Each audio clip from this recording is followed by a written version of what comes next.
Hello, everybody. I'm here with Maree in Australia and Jasper. Yes. Hello. Jazzy. Hey. And it's so sad I forgot to introduce Elisa to Jasper until the next morning, and she went, Jasper wants to chat to me. And I went, oh, I'm so rude. I haven't even introduced you. Because I feel like you know each other. Yeah, so I am here in Australia. I am having really, truly just the most amazing time over here. It really has been just such a beautiful surprise because I came with no expectations and really, truly have been just my mind, the people, the place just been blown out of the water. And we have a surprise for you. So Maree was telling us about Vegemite. That's better. Vegemite in Australian. So I remember in the US, there was like this skit on SNL, which is Saturday Night Live, which is like a funny show. And there was a video made about Vegemite and like how disgusting it was. And so when I saw Maree was eating it, she's like, oh, we should have you try it on live. I thought that would be fun. Yeah. So that is our surprise before we get started. By the way, thank you guys for being here and being part of our Soul Tribe. And so Shanna says, no, Vegemite. Sorry, I've tried it. Shanna, it takes a very fine palate to like Vegemite. A lot of taste and class, and that's when you like Vegemite. Yeah, right. So, yeah. So I've made up. This is how most Australians would love Vegemite this way. So we have toast with butter, and then your Vegemite on top. That's what I've done as well. Is I've put some avocado on because it really it just is delicious together. I'll often put an egg on top as well if it's for breakfast. So I'll do Vegemite, avocado, and then egg toast. So we're going to start off by offering Elisa a plain piece of toast with some Vegemite on. All right. She's very brave. And so you guys, I have a chaser. I have a smoothie chaser here ready. So let's see. Close your, and you've got to tell us from 0 to 10. If 10 is the worst taste in the world and 1's the best taste in the world, you can tell us where that sits. But you got to just let it, just chew it. She hasn't thrown up yet, so that's really promising. It's not as bad as you thought? No. Because you like salt, and this is a yeast. Do. So this is a yeast extract. It is vegetarian, but it's got lots of vitamin B in it. So if you actually, it's really good for keeping mozzies away and stuff like that, apparently. So because I was eating it all the way through to Canada and we went camping, everyone else was getting smashed with these mosquito bites, but not moi. Because I was still eating my Vegemite. Well, not only that, she said that when she went traveling. We've got a cat. Come on. When she went traveling, she actually made it look like toothpaste so that she could take it with her. I wasn't leaving it at home. I think Clark's been walking through something. He's got all white over his face. It's pretty funny. Okay. Oh, yeah. Can you see it? That's really funny. We'll have to show you. So I'm going to say I'll give it a 3. Okay, that's much better. I thought it would be like a negative 55 or something. Me too. Me too. Okay. Yeah. Now I want you to try it with the actual avocado. Okay. So this is Vegemite, toast Vegemite and avocado. Do you like avocado normally? You do.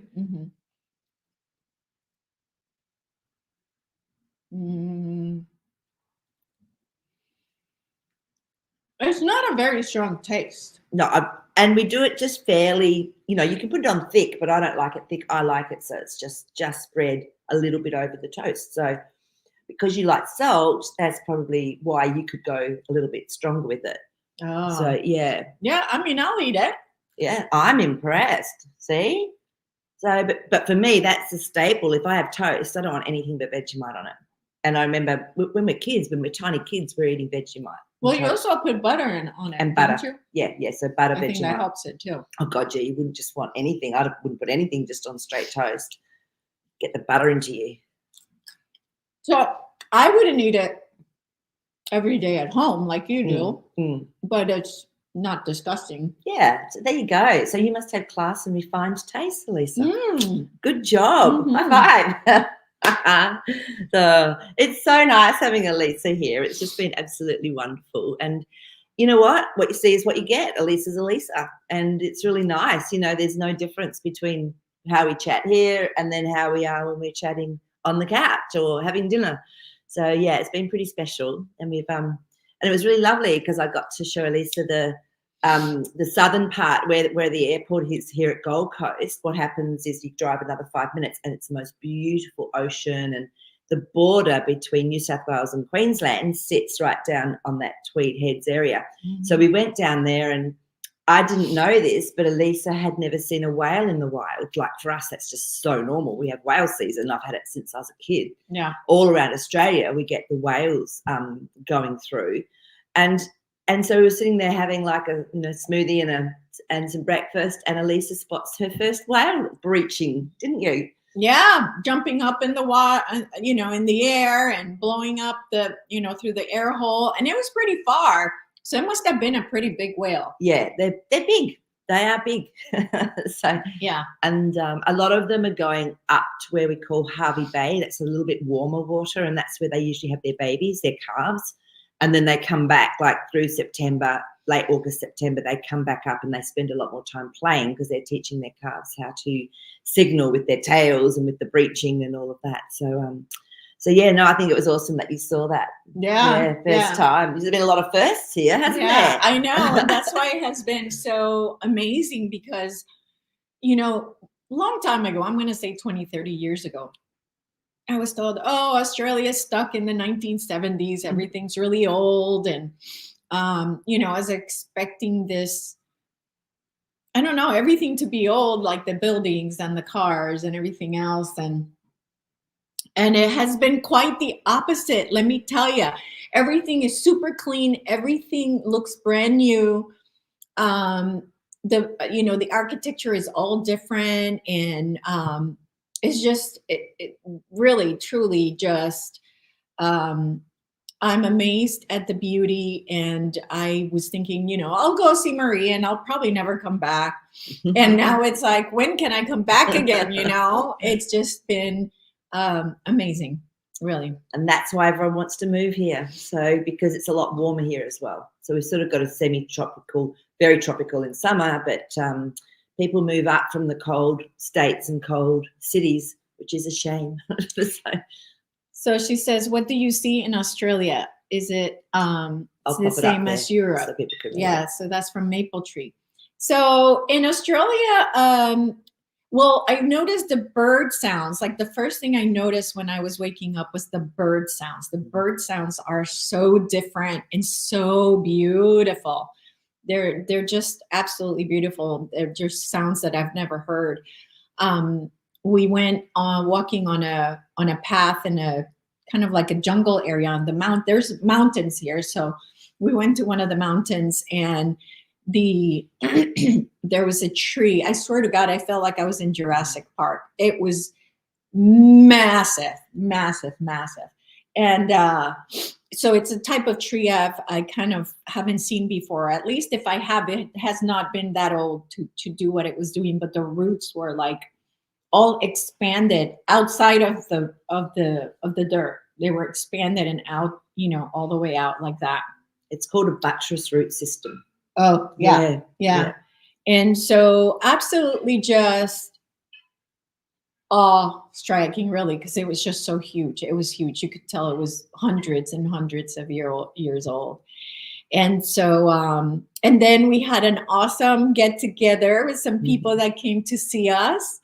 So some of them are here, and it was just so much fun to meet everybody, and it just felt like family. Really? Yeah, it did, didn't it? It felt like family. Yeah. It was amazing. And it was interesting because I hadn't even met Nick, who does the dream show with me on the Mondays. And so it was like it just worked perfectly. So we picked Nick up on the way there, and then finally got to meet Christina and her bub and Ryan, and Mel was there. So that was really cool. Mel's on. So yeah, it was really, yeah, it was just so lovely to meet everybody. Yeah, so, and it does, and it's just amazing how everyone's on that same wavelength and that same heart frequency. It's just so easy. So yeah, really beautiful to be around people like that. Yeah, absolutely. And I noticed Barbara is here. Barbara, thank you for taking care of my baby. I'm so grateful. I'm almost home. So don't worry. I'm going to get Clive and show her Clive. Oh, okay. Yeah. So Clive, he's absolutely just such a sweet cat. He's very quiet. Just absolutely just the sweetest cat ever. And he's got all white on his face this morning. It's like he's been in paint. What have you been doing? But so Clive and Indy, we sort of got them around a similar time. You got Indy a little bit earlier. So it's so bizarre, isn't it, that we both got a cat at around the same time. So it's really nice to hear that Indy's getting looked after so beautifully. Because I'm the same with Clive. When he gets looked after, it's like, oh, it's my baby. Yeah, it's really, really special. So thanks, Barbara. Yeah, thank you, Barbara. Super, super grateful for, I couldn't have done this without you. I couldn't be here with Maree if it wasn't for you. So I am so grateful. What else was I going to say? Oh, and then I went whale watching yesterday with Mel and Christine. And Christine's on. Yeah. So that was really cool. And it was, and we didn't have a whole lot of luck. Like the whales that we saw were baby whales, so they were smaller, and we're far away. And so we, right at the end, one whale kind of stood close to us and wouldn't even go down. He just kind of hovered there. But then they're like, well, we have to go now. But today I'm supposed to go see koalas and kangaroos. Oh, and this is really funny. So Maree was feeding the cat, and I look at the can, and it says kangaroo and something else. Pumpkin and potato. Yeah. And I'm like, kangaroo? What? You guys eat the kangaroos? And the funny thing is, it's one of our national emblems. So it's the emu and the kangaroo that are our national emblem, and we eat both of them, and we make shoes and bags out of emu leather. But they're just everywhere. It's like, yeah. So that struck me as funny. So Australian. I'm like, I'm like, well, you won't find that in the U.S. No, you don't. You would not find cat food with kangaroo in it. I know, that was crazy. But it's quite a staple food for dogs as well, like kangaroo. So yeah, you're meant to cook kangaroo because there is a lot of parasites in it. Okay. So yeah, we don't eat koalas. Oh my God, no, we don't. And look, actually, it's so interesting with koalas. Like, I only saw one a few years ago, and it was around here. There were some trees, and I looked up, and there was a big koala in it. You don't see them. They're only in specific parts of Australia. But the problem with koalas is they've got this sexually transmitted disease. They've got chlamydia. So they either go blind from it when they die, or the baby is actually, when it's born, it's actually affected from this disease. So they've been trying to save the koala from the STDs that's killing it. Wow. I know. So something's out of balance, right? Yeah, for sure. So yeah, but for sure. Yeah, so that's the koala sort of issue, and they need a particular amount of area with specific gum trees, because they don't drink water per se. They actually get all their fluid from the leaves of these gum trees. So they need their own specific amount of space. So it's a real problem when there's such expansion, you know, of houses. But yeah, you'll get to have to cuddle one today. They're quite heavy, but they're very cute. Yeah. So I'm excited. To go see birds I've never seen before. And so I definitely, if you've never been to Australia, definitely is worth the trip, for sure. Yeah. And especially here to the Gold Coast, it's where it's absolutely just stunning. The water's crystal clear, and the people are just so nice. If you go to places like Melbourne and Sydney, they're a completely different feel. Like, Melbourne's very oldie worldy. Like, there's a lot of older buildings. yeah, so they've got like the real older, a lot of Tartarian type buildings there, and I mean, all of the cities have, but yeah, and it's a long way to anywhere. So like the closest capital city to us from here is about an hour and a half, but if you go south, the next closest one is like 10 hours. So it's really spread out. So usually you fly a lot when you live in Australia. Yeah, Yeah. well, it's a huge country. You know, it's as big as the U.S., which is something I did not know. So that's super interesting. Yeah. So I asked Maree, so what should we talk about? She's like, well, you need to talk about your trip. Yes. So Thailand, if you want to see pictures, I've been posting them on my Telegram channel. And the Telegram channel link is on the description of this video. So if you want to join, you can see the pictures there. Just technically it would be kind of difficult to like show them here and all that. So I wasn't going to get all complicated with that. But will they show up on your phone if you put your phone up, even just a couple? I don't know. So Thailand was amazing. Really, truly amazing. And so much beauty there. Like they really take, like, I can't imagine how long these buildings take to make. Yeah. Because it was just art. It's just art all over the place. And the details in the buildings are just out of this world. There was this blue temple.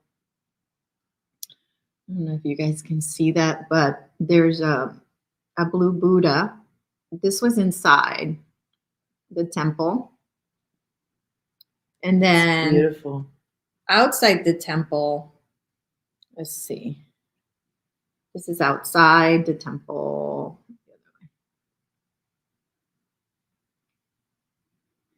And they had these sculptures there. And all of that is tiny little mosaics. Like you can't tell, but it's like tiny little mosaics there on how they made it. It's just, I can't tell you like how absolutely stunning. Thailand is definitely worth the visit for sure. What was the energy like there, Elisa? Did you notice like any difference between there and say Vietnam and, you know, Bali? Was there any energetic difference that you noticed? Well, definitely with all the temples and all of that, I just felt peaceful. Is what I felt like, just really peaceful. Yeah. Vietnam was not so peaceful. I felt a lot of oppression, and there's still a lot of the war feel to it. You know, like one of the things they took us to see was this memorial of a guy that stopped the war, and you know, all these things. Like it was just very, you know, and it's really painful to see like what your country has done to another country, right? And how what we did really affected all these people, millions of people, right, are affected. And you walk in the street and you go to this 5-star hotel, but right next to this it is like this shop with dead chickens. They're selling dead chickens, you know, on the street without any refrigeration. And just the people that are, you know, working to live, like really surviving, struggling to survive, to live. So it was just a completely different space, and just a lot of rain, which doesn't surprise me because you know, I feel like sometimes the climate goes with the people, right? Like if you're oppressed, you're going to have oppressive climate, right? And that climate there is very oppressive and very humid, very uncomfortable to be outside. So send a lot of love to Vietnam, because really they really do need it over there for sure. In Vietnam, we went to these, like, I don't know how to explain it. It's these islands that stick out of the water. That's just one of them, but it's like these rocks that are sort of like islands that it have been in many.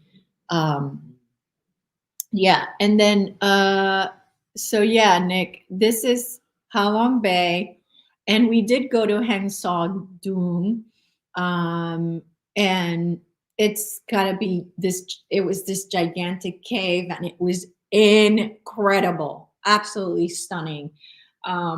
What this cave looked like, and I do have a picture of it. Um,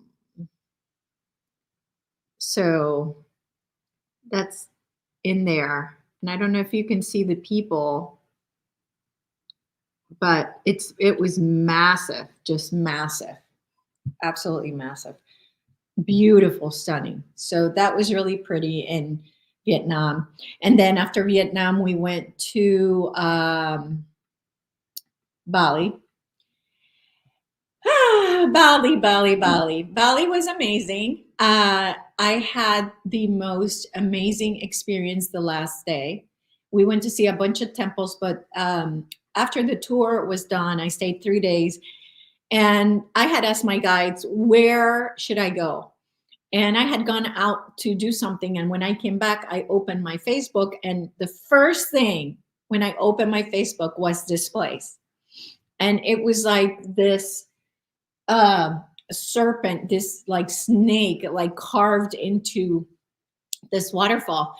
And so we looked up the name, and I went, and it's a privately owned waterfall. And at first, when I got there, and they're giving me this thing like, well, purification is 300,000 baht, and aura reading is 1 million baht, and past life regression. And I'm like, what is this? Like, I just came to see a waterfall. Like, I was so mad that, again, money, like, and instead of really understanding and going like, okay, my guide sent me here, this is what I needed to do. So anyway, I was like, okay, screw it, I'll just do the purification process, which was like 300,000 baht, which was like $18. And oh my God, I shedded so much. They have, throughout the whole thing, you're in reverence. They make you put a sarong on, and you go through this jungle and through all these carvings on the waterfalls, and they have these rituals that you do to purify and cleanse yourself. But the last part is you go to these huge waterfalls, and one of them is you let go of anything that's stuck emotions in your body.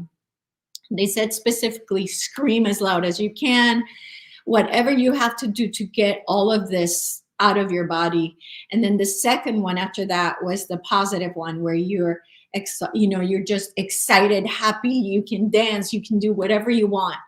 And so it was like the first time that I could release anger.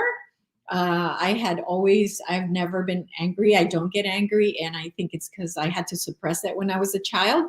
And so it was like, I finally let all that out. Like, I just let it out. I screamed and I screamed, and it was just so cleansing for me, because having the strength of that waterfall, just like really harsh on you, just clearing it, was just incredible. So, and then moving on to the positive and really feeling victorious and feeling like I had let go of all this stuff that I had been holding on to for so long. So, Maree did what is it called? I did kinesiology, but I ran some energy first. Transference healing, and then I did the kinesiology. And it was interesting. I always ask for a priority to come up, because if we can get to the core of what's really going on, then we're not just picking away at like problems. We actually can go to really deep. Yeah. Yeah, it was pretty amazing, wasn't it? Yeah. What happened? Do you want to? Yeah. And then she said that when she ran the energy through me, like everything was clear. And I was beautiful. Like, oh my God, that like it really worked. And I had never done transference healing before. We'd done a little bit here and there, but we had never done like a full session. And oh my God, you guys, you have to do this.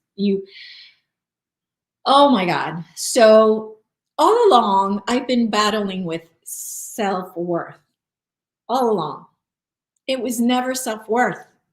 So what Maree found out was that it was self-punishment that had been put on my ancestors because of something that they did that they didn't want it to happen ever again. So it was 70%, right, was self-punishment. It was things that I do to self-punish. And I sabotaged myself was sabotaging myself, but all along thinking it was my self-worth. And so I was never working. I was never working with the right thing. That's why it never went away. That's why it was always there. Because you were working with the symptom of what the true priority was that needed to come up. And it was interesting because we checked in to see if it was Elisa's soul contract for her to be able to release that for her lineage in this lifetime. And it was. So, this is happening a lot, I think, for all of us. We're actually getting to clear these really deep, I suppose, impacts or patterns that have been put on. And it was done to protect. So it was done through the family lineage by someone to protect, so no one else would actually be affected by that. But now it's time for it to be let go of. So, and this will help with future, present, past, all lineage aspects. So children, everyone will actually get a really big benefit from this. Yeah, so we did do that as well, and we found out that my children will benefit from it. And again, I mean, how long have I been doing stuff to clear this self-worth issue? Like how long? Like years and years and years. So it took for Maree to do her transference healing to get to the root of the cause and heal that. And my body telling her, and I told her, I said, don't tell me what's yes and what's no. Just keep pushing, keep doing your kinesiology. And it was just truly amazing, really. Yeah. And it comes up differently as to how it is to be cleared and released for each person. It's very unique, very individual. Because Nick's asked, I think she asked what. Who put that on me? That one. No, that's from Maple Tree. Yeah, heal underlying issues. So Nick, people I think everyone has different soul contracts, and everyone's here for a different reason. So some people are not here to really clear their underlying issues. They don't. They're just here to be here. So I think we all have a completely unique reason to be here. But for some people too, it's like the 99th monkey syndrome. Once there's enough consciousness and it's within our psyche, it's like then other people can just switch over. So we're almost like this arrowhead going through, helping to really expand and increase this consciousness. And it's going to be what's going to help a lot of other people. Just through that 99th monkey syndrome, where that 100th monkey just picks it up, might be on a different island, and they actually know what's going on because it goes through consciousness. So that's what I feel and believe anyway. So yeah. But light codes definitely can shift it. Light body work, I sometimes will get to do light body work on the person, like clearing any little blocks or schisms that are in the light body. But for Elisa, it was her to go in and actually do the processing and really acknowledge own, and then work with that aspect. Yeah. So she did it beautifully. Yeah, and it was really interesting because what came through was this octagon made of metal. And it was 3D octagon made of metal that appeared. And then I was able to disintegrate most of it. And then just at the end was almost like the heartbeat of it was left, and I couldn't get rid of that. It was like a light, like a piece of metal with light emitting all different colors, and it just kept flashing. And Maree had told me I had angels all around me supporting me, and I said, well, you guys take this thing and take it away. And I saw the angels grab it, and I could see the light just flashing as it left. Beautiful. So again, I highly suggest, if you've been working to heal things that just don't seem to heal, and you see the same patterns over and over again, I definitely highly suggest you get a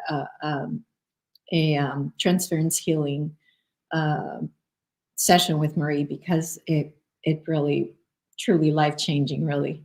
Yeah. It was amazing. Yeah, thank you. I'm so glad. I mean, I knew something big would come up, but it's really interesting because it still can take a little bit of time for us to change our programming and our wiring. You know, we've had that loop going on for a long time, haven't we? So sometimes it can take a little bit of time for that to change as well, you know, in our reality. Yeah. And I'm working now. She had told me that the body said 7 days to integrate. So now when the body puts out the program, I'm like, no, I don't need that program anymore. It's been deleted. It's done. So that's how I'm kind of dealing with it, is kind of telling the mind, like, and the body, like, no, we're not there. So Barbara is asking, how do you do kinesiology? Yeah. So how I do kinesiology is I tap in. I really like the person, if they're here, to actually be able to feel it, because you can actually feel the difference in the energy. There's a couple of ways you do it. If I ask a question, then I will get a yes or no. But if I say a statement, if there's stress on it, which means it's actually affecting the person, then it will come up. It will show me how to do that. So I use the arm. I use the muscles that go down through here. Okay. And so I will use the arm, and that it's connected into our deep subconscious or into our meridian system as well. And it's just amazing because I also use obviously my intuition and my psychic ability, and I'll get visions and tap into where it's coming from. And it's like, then I'll ask, well, do we need to know more about this? Do we need to know where it comes from? So it's purely up to the person's, their divine wisdom that's telling us where we need to go with this. And sometimes it's the weirdest things ever, isn't it? Right? Yeah. I mean, like you said, it always goes. People think it's one thing, and it's not. It's something completely different, and that's exactly what happened with me.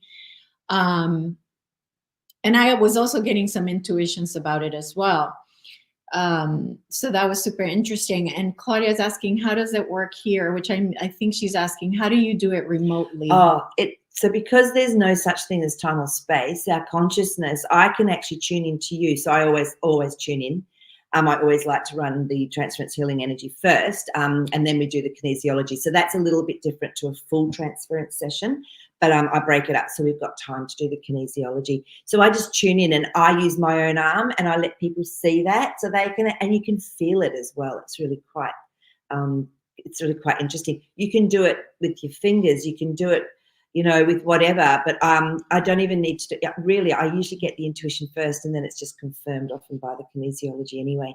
But that's how I do it. So I'm actually tuning in and asking to be connected into your divine wisdom, your body, your deep subconscious. And we do it that way. Yeah, it's quite amazing. So it is quite amazing. And I used to do the same when I used to do a psyche, which just is nowhere near close of what this was, because in psyche you have to guess. You're like, you got to come up with, oh, this is my problem. Oh, well, okay, let's make a statement to clear that problem. So psyche works totally outside, like it doesn't get to the root, you know. It just doesn't. But anyway, I would do psyche, and what you do is you ask the higher self of the person if you have permission to work with their, you know, with their energy. And of course they always say yes. Well, not always, but sometimes there's a block. But usually it says yes. And then literally it's like you're the person, you become their energy. And then that's why you're able to muscle test or however else you do it. So yeah, that's how the remote kinesiology works. And I mean, because I've been doing remote healings like since my 20s, I know it works because you know, just the feedback I've had, and you know, just playing around and testing with things, I know it absolutely works. So it's perfect. And so there's often a statement that will come up, as Elisa was saying. So a statement will come up that is around what the priority or the problem is. And then usually there's a stress on that. So that means there is something that's going on. Once we've done the beautiful energy work or healing work or whatever it is needed, then when I get the person to repeat those particular statements, it often holds, and you can feel the difference. It's really strong. It's like something shifted. So and I usually check to see if there's going to be any sabotage, because sometimes there'll be like a double layer of sabotage that will come up and undo what we've done. But usually nowadays I'm finding with this consciousness that we're in, that's not happening like it used to. used to have to always do some double work to help with that. So there's definitely been huge shifts just over the years I've noticed in the consciousness, how we're responding to it and how it actually is helping us so much more. Yeah, absolutely. Okay. And I think that's the last question for that.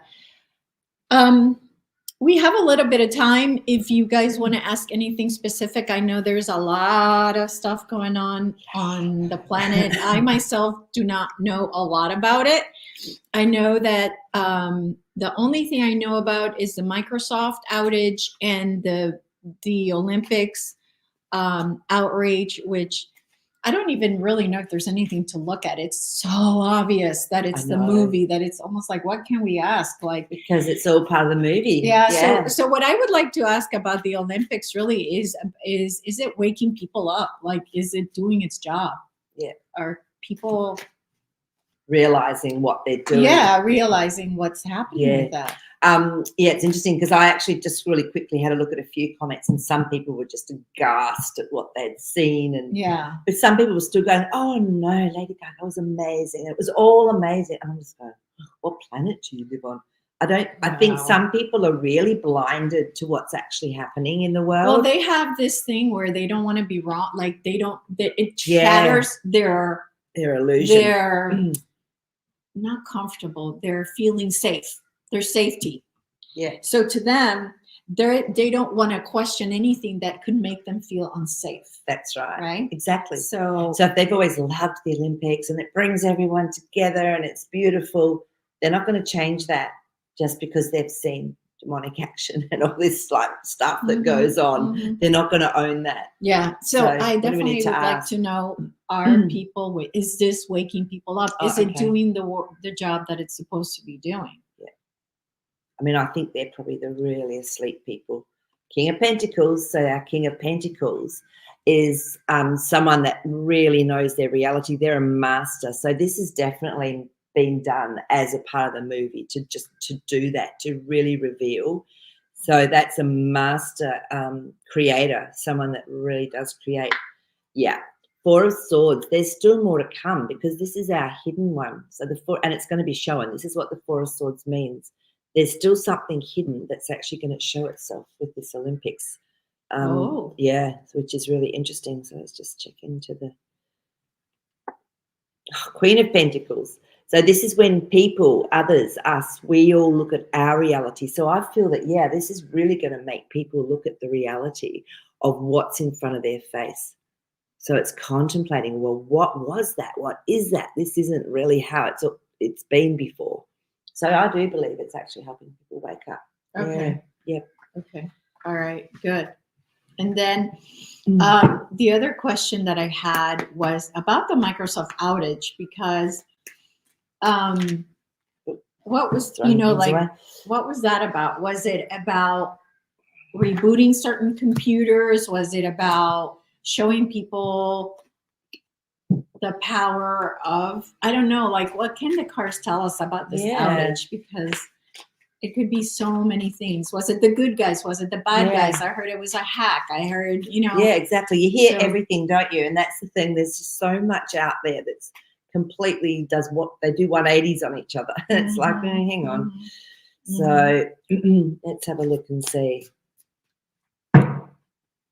Let's have a look and see if we. So what do we want to ask specifically first about it? Well, what do the cards want to tell us about the Microsoft just what outage? They want to tell us about it? Okay. Well, or we could just say good guys or bad guys first. Okay. Well, we've got our Five of Wands. That's when there's been action taken that causes a real corruption. So something new. So if it was the bad guys, this is something they would have been able to, you know what I mean? It wouldn't have been new. It would have been something that they would have had planned, because the page, it's only small too. The Page of Pentacles means it's a small act. It's something small that's happened in reality. So it's not even as big. A lot of people got left out in the cold though. And I'm just going to check, their airplane, everything was canceled their So if trips you were and everything. traveling, apart from people like Elisa, who it doesn't affect, if you were traveling, that people had to wait days, sometimes days, to get like other plane flights everywhere. People couldn't get into their money, their banks, and this is what that Five of Pentacles is telling us, the change.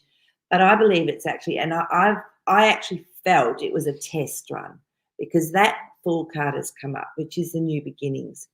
So it's almost like, well, how are people going to, cope with this? Because I'm going to ask a specific question as well, not the Tower. See, there's going to be a massive change. How are people going to cope with the Tower moment? So as we go into this new place, so that was my feeling of what it was about as well. But so you think something bigger is going to happen? Yeah, I do. It's going to be a lot more that gets shut down. Okay. But I've always said, I think even 2 years ago we were checking with this, and the cards were saying that it would happen sporadically in different places. It wouldn't be one massive big outage, because there was still places like here in Australia, I didn't see anything, but people were saying, oh yeah, some of our shopping centres you couldn't use them. Thank God, one of our TV national, news thing went down. So that was great, but it wasn't everything. So it's the good guys then. That's what I'm getting from this. Yeah. Okay. Yeah. The good guys do. I think some people could use it for nefarious purposes. They go, oh, wow, that's down. Let's go in and do this thing that we've been planning to do for a while and steal some stuff. So if they knew about it, But let's just see if what we're going to do with the bad guys, to see if they'd probably actually planned to do this and to take everything down as well. I would say. So again, this is just a little mosquito bite of what was actually probably going to happen. Yeah. So, that's what I'm feeling anyway. Okay. So what's the next question? Yeah, what is the next question? I thought you had one. Or was it about the bad guys? Yeah, I did, and it goes away. So once I've channeled something else, it's like, it's gone. So that's why your brain has to hold the questions in them. And then we're in trouble. We're in big trouble, guys. We're going to see koalas and kangaroos. I think our brains are a bit scrambled. Oh, that's funny. Okay, so the first thing we were going to do is to see if it was the good guys or the bad guys. It was, and it came across as it was being a test run. Yeah. Okay. And it came across as being a test run. Yeah. Okay. So end of something. It's the end of something. Yes, that Ten of Swords, which means something's finished now because of that. They're stepping into keep moving on with the movie. So did they actually do something though, like take advantage of the fact that things were down to redo computers or systems or replace systems? Or I like it. Yeah, good thought. So you're more devious than me. I like it. You go to different places. I love it. Well, I was a project manager. Good point. Okay, so let's just see, was it used so they could get in and do other things without people knowing, because they needed to have computer systems or something. Yeah, good question. Okay, let's find out if there was something else going on underneath the. And while she gets the cards, just so you know, while I was traveling, it did not affect our travel at all. We flew planes from Thailand to Vietnam to Bali, and then Bali to Australia, and not one time was my flight delayed or canceled or anything. So it definitely didn't affect this part of the world, at least the Asian part. I know Australia was affected, but I think that's because it's a deep state country. But. Yeah, probably. So Knight of Cups, when Knight of Cups comes up, he's actually just bringing in a message, but gently, in an emotional way. So I think, it was just taking it down for as long as they needed to, because then the Queen of Wands, she has a lot of integrity. So any actions taken by her is done with integrity. That's why I'm still getting that hit. It's a white hats. And then the moon. Okay. So there was definitely stuff going on that was out of place that I feel was going to be shifted. And I'm going to pull a card to confirm that, because when the moon comes up, it means that there's like a shift going on in the psyche. So I'd say there was definitely something going on underneath. So I didn't even think of that. That's that one. Yeah, the Magician. Look at that. And I had to divinate those two, because one was warm as well as the other one. So the Magician, so there was a lot going on behind the scenes. It was like a play. It was like a, here, look at this, and then we're going to do this over here. That's what the Magician is. It's the illusionist. So, yeah, They were doing something all right. Oh, okay. They were doing Yeah, something. they were doing something else behind the scenes. Okay. Definitely with those cards. Excellent. Okay, so Nick, wait, where's the Canada question? All right. So 100 years from now, ask Jasper about fires in Canada. So ask Jasper about the fires in Canada. Mhm. I see. I don't even watch the news. I didn't even know that I they're having didn't either. fires in Canada. Yeah, yeah. Okay. Jasper, are you able to give us any more insight or clarity around the fires that are happening in Canada?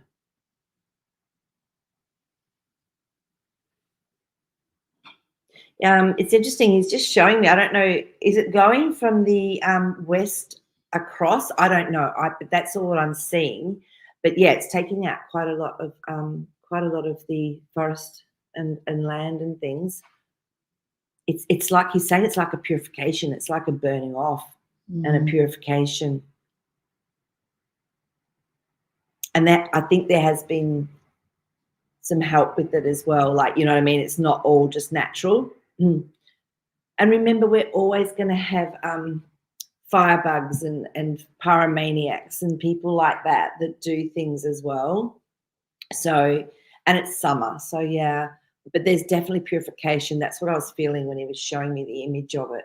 So I'd love to know where it actually is, where the fires actually were going from or were around in Canada. So if you can tell me that, but yeah, purification, it's purifying stuff. Yeah, yeah. So you don't feel it's bad guys?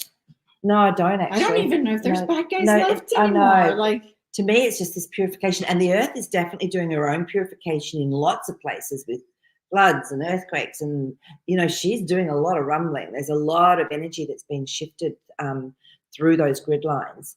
So look, yeah, I think this is mostly natural, but a combination. There's been some help, some human help with that. She says very similar scene as Lahaina. Wow. Okay, interesting. Yeah. So. Wow. And Barbara has a question about the power outage. In Paris, they had a huge power outage right after the Olympics. Yeah. Yeah. So I was wondering what that was about. Like, what is the connection? I know it's connected to the Olympics, but yeah, like, what is the connection with that outage and what's going on with that? that? Like almost well, like I did read that somewhere that they had found 5 Wi-Fi cables cut. So, where you get all your, like here we've got NBN lines. Well, they cut 5 of the major like Wi-Fi or telecommunications over there as well. So, yeah. So was that? Yeah, let's just have a look. Why was there a power outage? Let's see if our cards can tell us anything. Yeah, that's definitely that one. Wheel of Fortune. I feel there's going to be something else that goes on at the Olympics yet that comes through. Oh, you want to come out? They just keep saying, yeah. There's going to be something. And the Olympics, remember, when so many people are focused on one place, it can shift stuff. Because I remember I was at the Olympics in Sydney back in 2000, I think it was, or 2004, one of the two. And let's have a look at that one. Yeah, walking away. Yeah, there's something they're doing. So Wheel of Fortune. So to me, this is actually going to help something to move forward. It's like a cycle it's just a cycle in time. It's right timing. And then we've got the Devil. So there's something that's going to be brought up and shown. Well, it's already done it, really, hasn't it? With the with just the whole opening ceremony. But this is actually going to get revealed. 8 of Cups. But there's going to be a big walking away from it. So I think this is actually a huge wake up. And the power outage is a part of that. It's like, why is all this stuff going on? Why is this happening around the Olympics? I really think it's all part of it. So you think it's the white hats? Do you feel it's the white hats then, or is it again something else trying to have a go at it? Yeah. No, I actually still believe it is actually the white hats because the stars come up. Yeah. And to me, and it was hot. That was really hot. It's like they're getting the attention. It's like, hey, look here, look here, look here. But what else is going on somewhere else? But when I was at the Sydney Olympics, I didn't even expect to go, but I've got some really beautiful friends that live in Sydney. I was in Brisbane at the time, just here. And for some reason, I'd booked off 2 weeks holiday and I hadn't booked anywhere to go. So I ended up going to the Sydney Olympics. And it was the most beautiful experience I've ever had in Sydney, because they'd taken all the trucks and they'd said, if you guys do all your trucking work at night, like, using all the freeways, we'll give you free tolls, which was a lot of money then. So there was no trucks on the roads. It was so well orchestrated, and there was so much love. I could actually feel all the love being focused onto Sydney, because a lot of dark stuff went on in Sydney. Like a lot of really deep, dark stuff went on in Sydney. And there was a lot of debris, energetic trauma and debris from what happened there, even just the beginning of setting up Australia, but also what they've continued to do. Like, there's a really big, deep state club here in Australia. Yeah. And I could feel the shift of energy from everyone's love and focus from around the world. Yeah. Yeah. So at some level, there's still a really positive aspect of this Olympics. So I feel that look here, look at this. Why would that happen? Why would that happen? That would never happen in the Olympics. They've got it more organised than that. So this is what I feel it's about.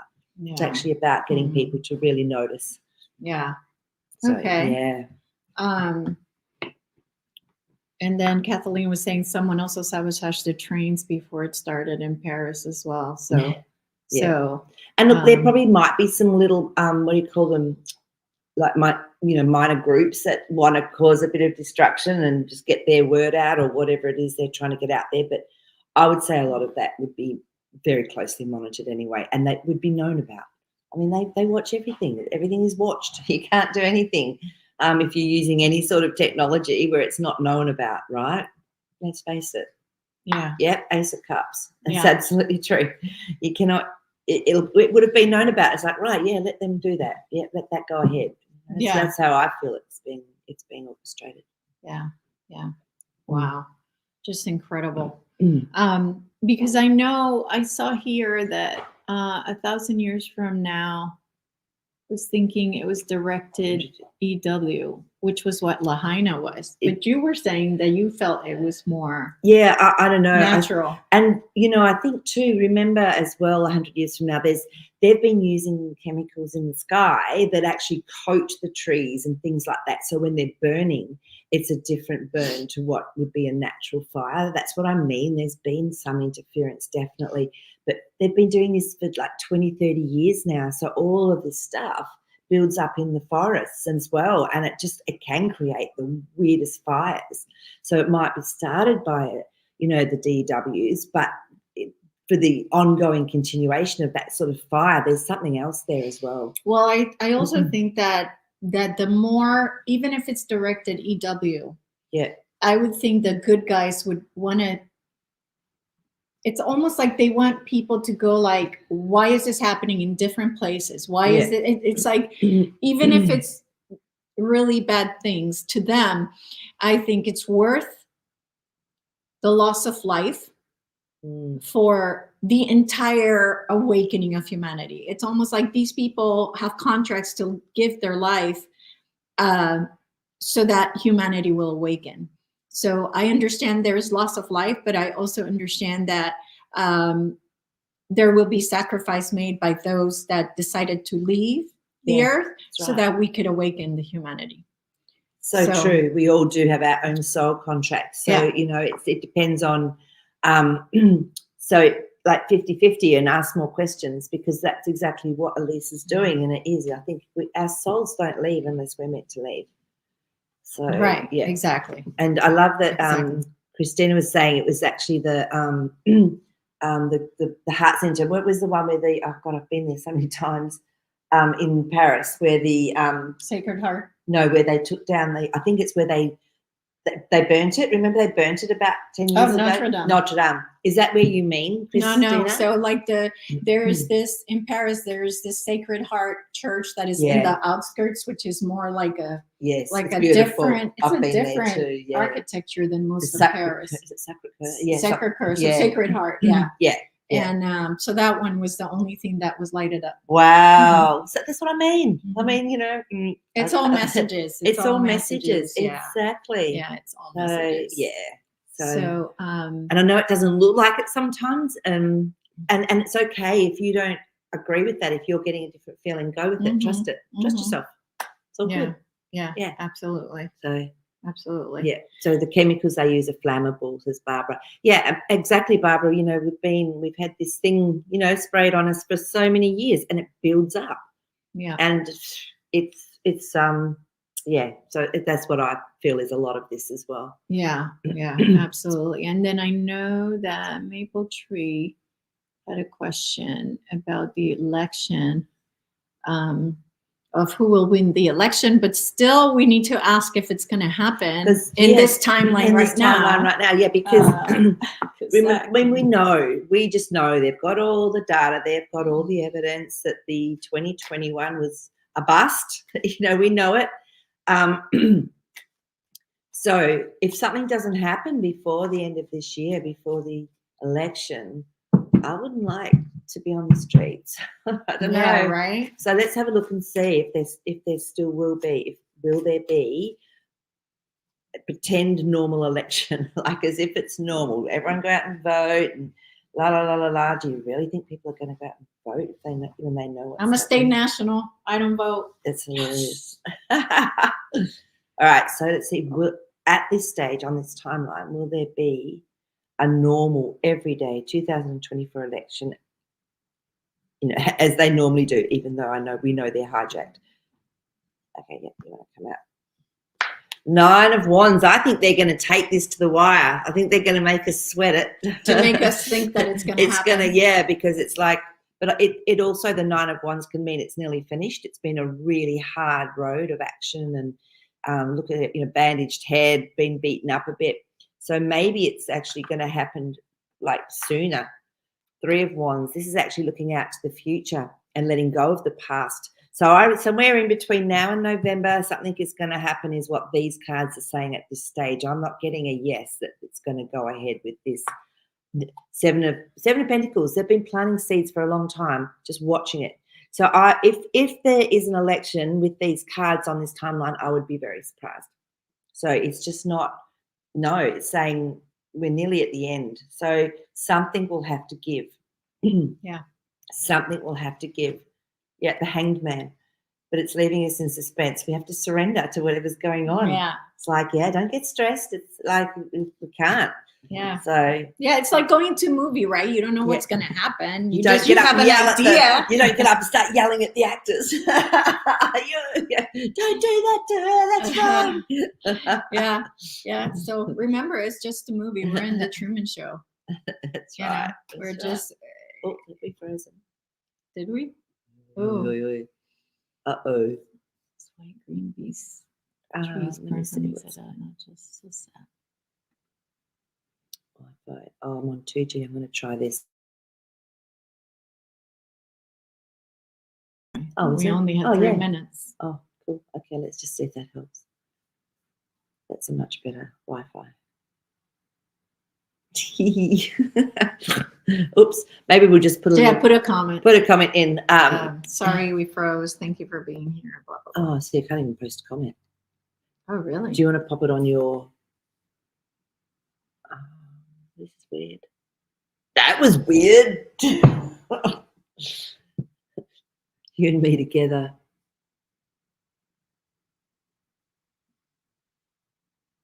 Okay, let's try. No.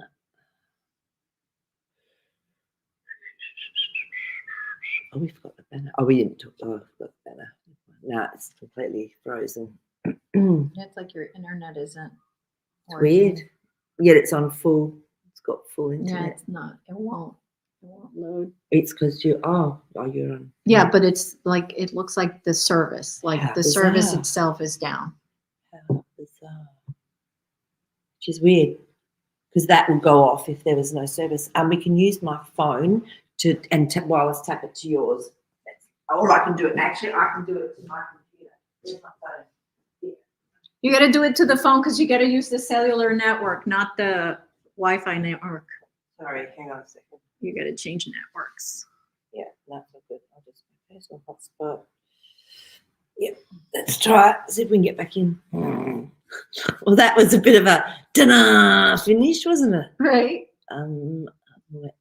Networks. Oh, there it is.